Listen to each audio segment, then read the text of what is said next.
Hi, I'm going to explain what a Google Ads terms and conditions suspension is and what to do about it.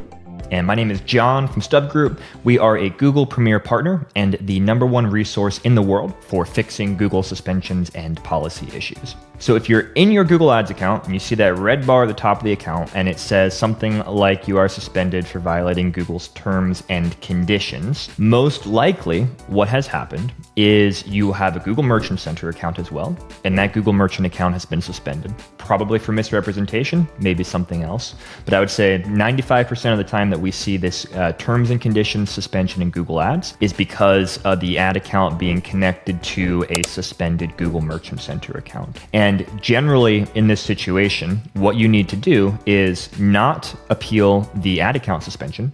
You need to first fix the Merchant Center account suspension, figure out what's going on there, appeal that, successfully remove that flag.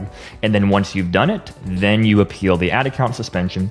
And generally speaking, you can get the ad account reinstated if the Merchant Center issue has been fixed. So it's kind of this linked account issue where the ad account is stemming directly from the Merchant Center issue, and you got to fix that first. This can happen even in situations where maybe the ad account is not still linked to the Merchant Center account, but it was at one point, and Google kind of has that linking in their system. So we've seen that happen as well. Now, there are occasionally edge cases where there is a terms and conditions suspension that's not related to a Merchant Center account, but not many. Like I said, at least 95% of the time, it's because of that Merchant Center link. And again, start with Merchant Center, fix that, and then appeal the ad account suspension. And if you need help with the Merchant Center suspension, we've got lots of resources on our YouTube channel about that, or you can reach out through stubgroup.com and we'd be happy to help you get you back online with Google.